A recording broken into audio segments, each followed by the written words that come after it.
Ain't no telling what I'm finna be on. Hey. Hey guys, welcome back to my channel. Before I start my video, I just want to basically apologize for not uploading as often as I thought I was going to be able to. It's just been really hard for me to have some me time. But yeah, basically my channel is going to be focused on like story time. So yeah, anyways, before I ramble on, because I know damn well I can ramble on till there's... Okay, so let me get comfortable. Let me get my Fiji water, because if you keep up with me on Snapchat, which is right here, you guys could tell that I'm working out and trying to be fit and trying to be healthy, blah, blah, blah. Anyways, so this all takes place in middle school. I had a group of friends. It was like a bunch of girls, and we all got along amazingly. It was fun and everything, but there was, one girl in that group that I didn't like, and she didn't like me, and that was like really obvious to everyone, and to me and to her. Like, we knew we didn't like each other, and we basically always try to be friends. Like, we always tried to force a friendship between us, and it never did work. Never did it work. So since middle school, me and her always had problems to the point where we would have to go to our principal's office with like counselors and like officers in that room, into like this room that they would put us in, and they would basically make us both sign a contract saying that we were gonna try to be friends and try to get along. And they did this probably twice. Like, we had to do one during, I think it was like 7th grade, and then we had to do another contract our 8th grade year. So that was twice in middle school where we saw ourselves signing contracts saying that we were going to try to be friends and try to get along. So that's what happened in middle school. There's more about that if you guys want to know like more in depth of like the drama in middle school. Just comment down below and let me know, because there is a lot of drama in middle school. And so that's that. We go into high school, and she has her group of friends, I have my group of friends, and our group of friends would talk to each other, but me and her wouldn't.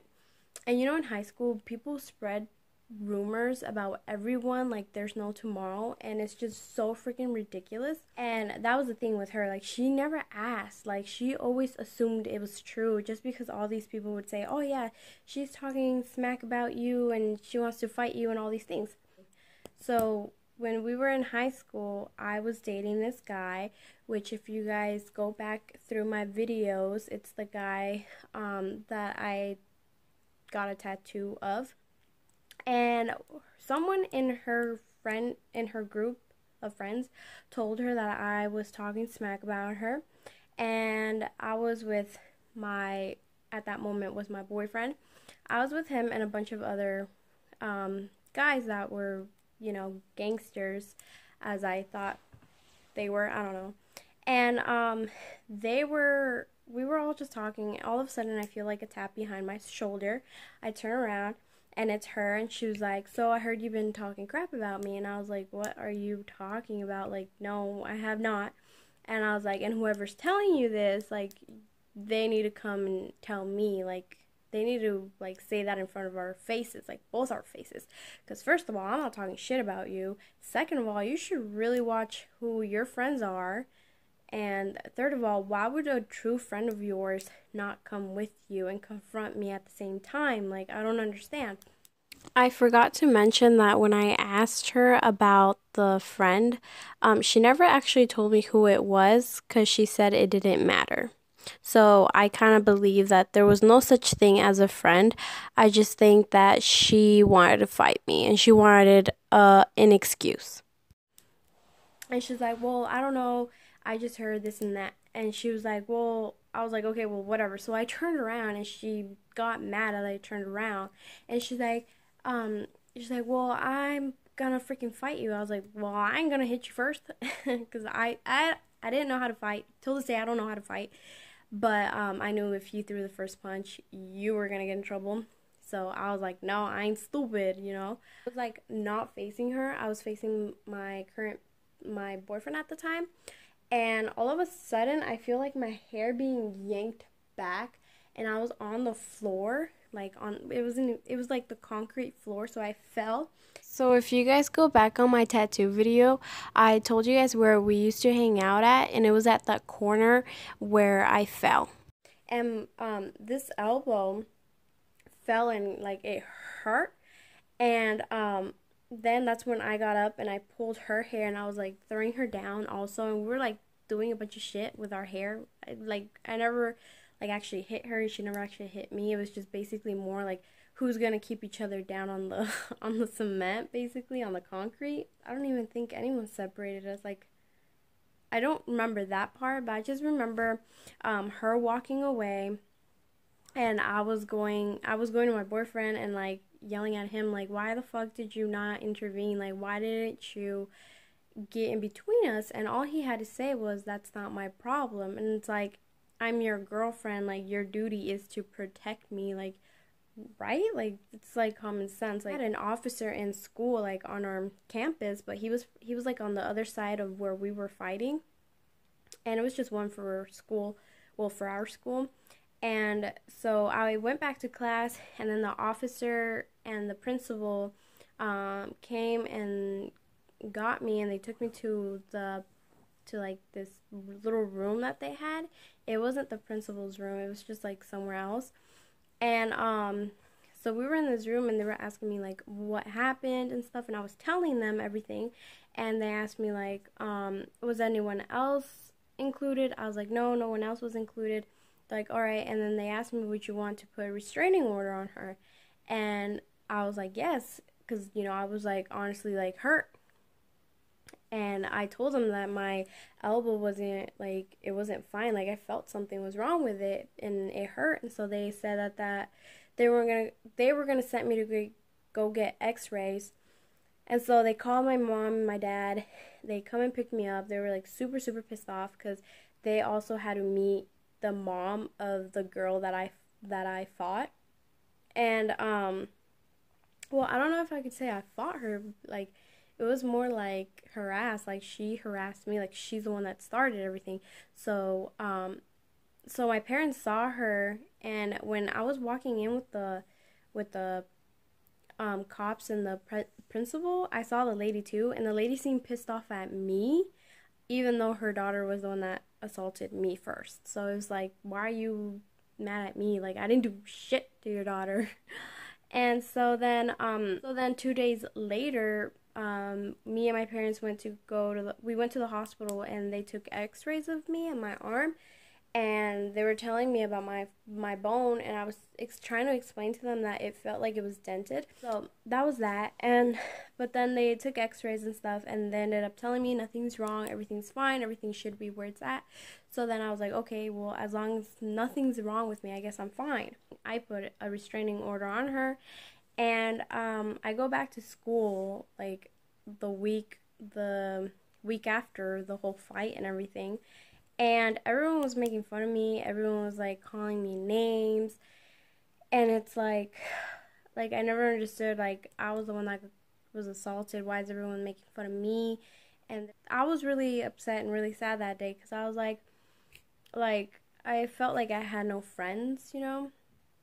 And so that was like a thing.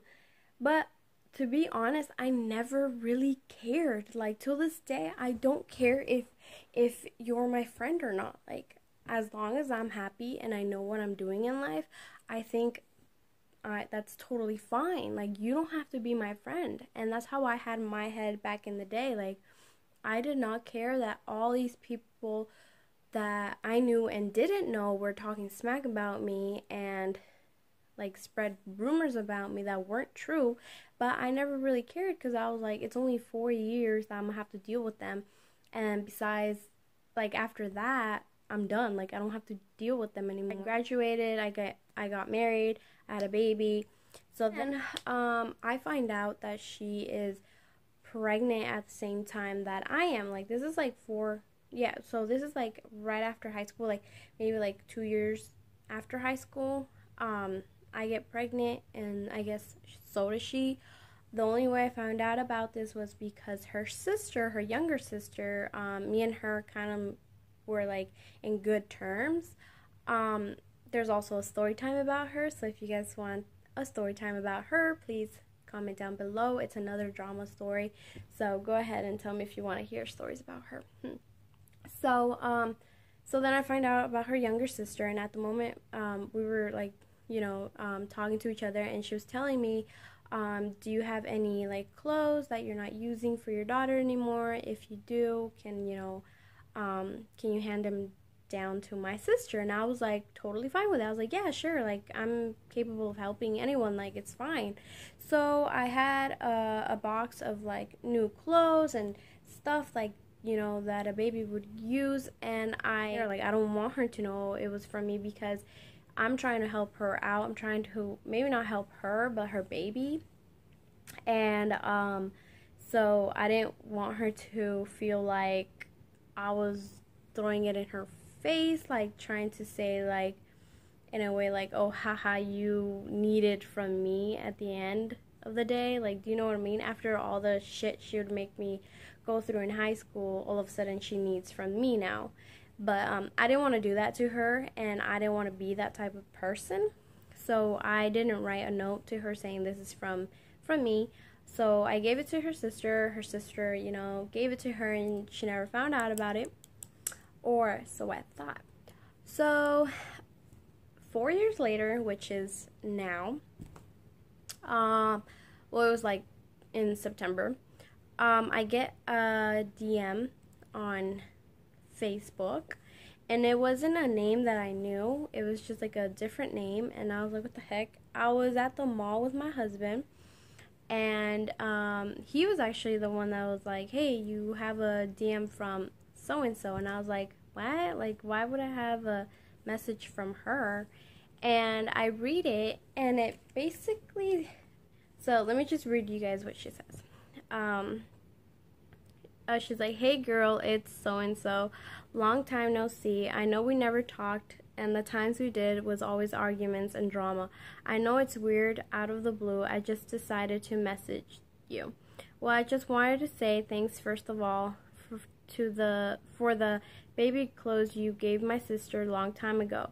It was really nice of you. Second of all, I wanted to say I'm truly sorry for how I treated you in high school. Now that I see things different, it was messed up. It's crazy las vueltas que da la vida. Like, sorry about it. It was just high school, stupid shit people do. Anyways, that's all I wanted to say. It's short but sincere. And then I responded, but she hasn't even seen it, and this was literally in this was in August. So I was like, hey girl, you're welcome. I told your sister not to tell you because I thought you wouldn't want them. Don't worry about it. High school is a while back. We both grown from our mistakes. I hope you and your family are doing well, and I appreciate your sincere apology. And so that was it. She hasn't opened my message or anything. I don't understand. Like, I still don't know what made her message me. Like, I don't understand. But the point of this story is not to like put any type of shade towards her or anything like that. It was more of like saying like there's light after the dark tunnel. Like, there is light at the end of the tunnel, and it's just crazy to me that like those dark moments that I was living in, like, she doesn't know how dark it got for me, but it got pretty dark, especially because she wasn't the only one saying things to me. There was other girls that I thought were my friends that would also say things or would believe things, and just like maybe sometimes they didn't say anything to me, but they just stopped talking to me, and they didn't really ask me if any of these things were real. And in middle school, this is like a whole different story, but in middle school, I was a very compulsive liar. Like, I had to go to counseling for that. And if you want to know more about that, comment down below. But anyways, so yeah, that is my story. She gave me a sincere apology, and I sincerely accepted it. I actually forgave her a long time ago, like right after high school. I believe in karma. I do believe in that. But I also believe that there's a mighty God, and he does things in order for us to, I don't know, to grow up, and like there's certain things we need to go through in order to grow ourselves. And I think that's one of my challenges, because he does challenge you. He challenges your faith. And that's honestly what I think he was doing with me. He was challenging my faith. And till this day, it's very strong. I believe in God. I love him for everything he has done and has blessed me with. Because I just basically wanted to say thank you for still staying tuned, watching my videos. You guys are amazing. And also, I didn't even start out by saying that this is a collab with another great freaking channel. I made great friends with them. It's two siblings. It's Brooklyn and Tony. They're amazing people. They're also great believers in God. And if you would honestly go watch their video, they're like at 92 subscribers or something like that. Go ahead and subscribe to them, and let's try to reach 100 subscribers. Their name is Mile High MISFITS. So go ahead and check out their channel. Hello. So yeah, so if you guys want to know any of these other stories, or if you guys have any other ideas for me to speak about, please leave those comments down below. Alright, bye guys. Mwah.